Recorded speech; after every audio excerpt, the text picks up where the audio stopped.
Kalau ada macam-macam juga laporin, ya saya akan gigit juga. Ya. Pencuri tas Dimas Derajat tertangkap, begini respon keras Erick Thohir. FIFA bantu mental Sintayong meningkat di kualifikasi Piala Dunia 2026. Harapan Prabowo Subianto Sintayong bisa bawa Indonesia unjuk gigi di Piala Dunia. Simak berita selengkapnya sebagai berikut.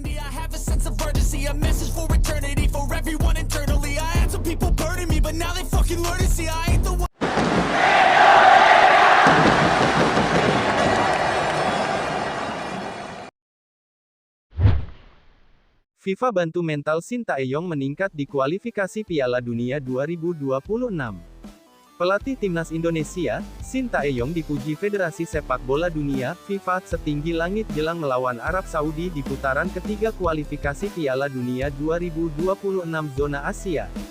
Sebelum berjumpa Arab Saudi di atas lapangan, Sintayong diwawancarai secara eksklusif oleh FIFA tentang bagaimana ia telah mengubah mentalitas dalam sepak bola Indonesia dan kualifikasi Piala Dunia 2026.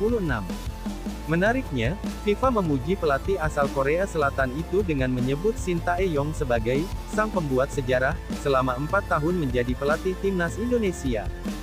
FIFA mengatakan julukan itu tidak disematkan begitu saja, tak lain karena dampak signifikan yang telah diberikan Sintayong terhadap perkembangan sepak bola di tanah air hingga peringkat FIFA-nya melonjak drastis.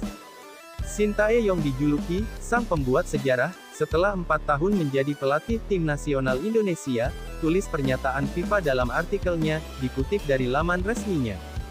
Gelar ini tidak diberikan begitu saja dan merangkum dampak signifikan yang diberikan kehadirannya terhadap perkembangan sepak bola di tanah air, tambahnya.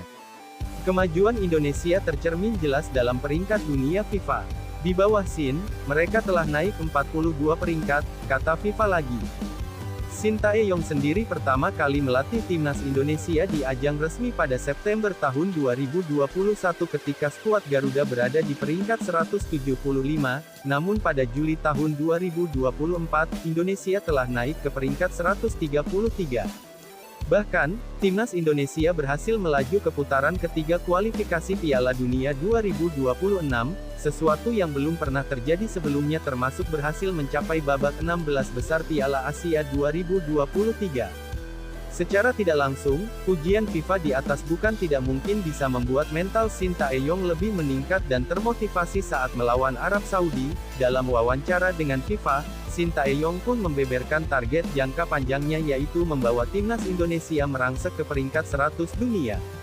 Selain itu, target jangka pendeknya yaitu membawa Timnas Indonesia finish di posisi 3 atau 4 putaran ketiga sehingga lolos ke putaran keempat kualifikasi Piala Dunia 2026 zona Asia lalu ke babak play-off demi berebut tiket ke Piala Dunia 2026. Tujuan jangka panjang saya adalah membawa Indonesia ke peringkat 100 teratas FIFA, kata Sintayong kepada FIFA. Namun, pertama-tama, saya akan berusaha membawa Indonesia ke babak play-off agar kami dapat terus bersaing untuk memperebutkan tempat di Piala Dunia, tandasnya.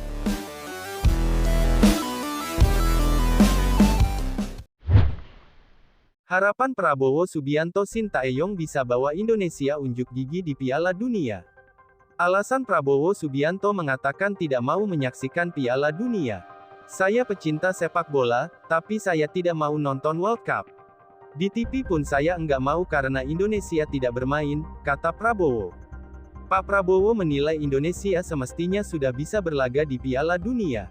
Sebab, lanjut Prabowo, banyak negara yang lebih kecil dapat berpartisipasi, seperti Ghana dan Nigeria. Kemarin, Arab Saudi bisa kalahkan Argentina. Kapan Indonesia bisa ikut Piala Dunia? Tanya Prabowo. Ini mungkin sudah waktunya, Sintayong bawa Indonesia bisa bermain di Piala Dunia. Kalau ada macam-macam juga laporin, ya saya akan gigit juga. Ya. Pencuri tas Dimas Derajat tertangkap, begini respon keras Erick Thohir. Ketua Umum PSSI Erick Thohir berharap kasus kehilangan tas Dimas Derajat saat latihan bersama Timnas Indonesia di lapangan A Senayan tidak terulang. Tas Dimas raib seusai latihan pada Sabtu, tanggal 31 Agustus tahun 2024 malam. Tas tersebut berisi dompet dan handphone. Peristiwa ini dianggap sebagai preseden. Pasalnya pengamanan di lokasi latihan tidak ketat seperti biasanya.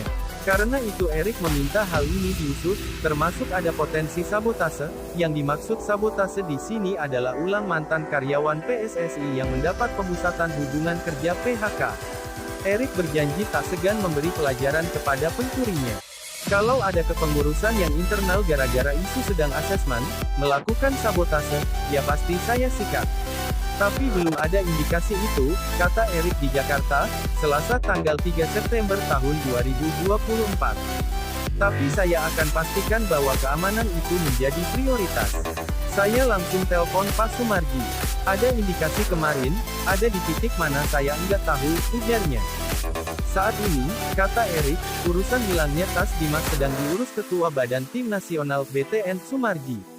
Kebetulan Sumarji adalah seorang polisi yang kompeten mengurus hal kriminal. Nanti biar BTN ketuanya kan polisi ya.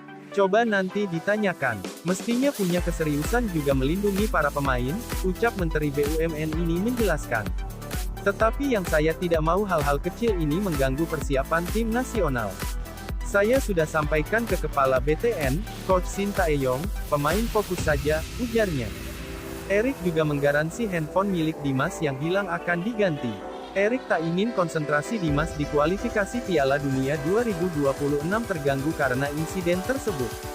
Kehilangan itu nanti kita jaminlah kita ganti. Kita lakukan perbaikan. Jadi jangan gara-gara kecil, ucap Erik sebelum mengakhiri sesi wawancara di Pegadaian Tower. Sementara itu, pelaku pencurian tas Dimas Derajat dikabarkan tertangkap, rekaman CCTV jadi bukti. Saat itu rekaman CCTV memperlihatkan sosok pelaku yang mencuri tas berisikan barang seperti dompet dan handphone milik Dimas Derajat. Tidak lama berselang, pelaku dikabarkan telah diamankan pihak kepolisian pada Minggu, tanggal 1 September tahun 2024 dini hari WIB.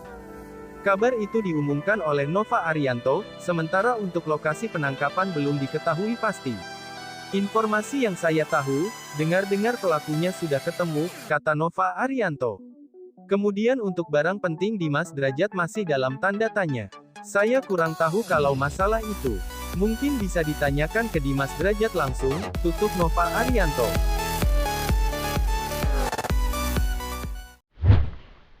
Sintayong ungkap kendala diguyur hujan di sesi latihan Timnas Indonesia di Arab Saudi. Pelatih Timnas Indonesia, Sintayong, kaget sesi latihan skuad Garuda di Arab Saudi diwarnai hujan salju. Ia kaget karena Arab Saudi yang dikenal sebagai negara tropis bisa menghasilkan hujan salju layaknya di negara-negara bercuaca dingin seperti Eropa.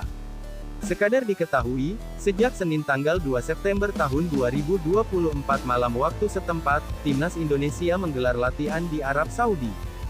Latihan ini digelar sebagai persiapan Timnas Indonesia sebelum menghadapi tuan rumah Arab Saudi di matchday pertama Grup C kualifikasi Piala Dunia 2026 zona Asia, Jumat tanggal 6 September tahun 2024 pukul 1 waktu Indonesia Barat. Sayangnya, cuaca di Arab Saudi tidak mendukung. Ketika Bang Jay dan kawan-kawan menggelar latihan, hujan salju menerpa markas latihan Timnas Indonesia. Alhasil, Timnas Indonesia latihan tidak dengan maksimal. Kondisi para pemain baik-baik saja setelah 2 hari latihan. Di hari kedua ini, hujan deras, ini tidak terduga, kata Sintayong. Kejadian unik karena di Arab Saudi turun hujan salju. Akibatnya, fokus pemain agak sedikit berkurang, lanjut pelatih 53 tahun ini. Sintayong memastikan terus memantau perkembangan Jay Izzes dan kawan-kawan dalam sesi latihan. Persiapan maksimal mesti dilakoni agar Timnas Indonesia sanggup mencuri poin dari tuan rumah. Ini paling penting performa pemain, apakah meningkat atau tidak, itu yang jadi perhatian utama saya saat ini, ujarnya.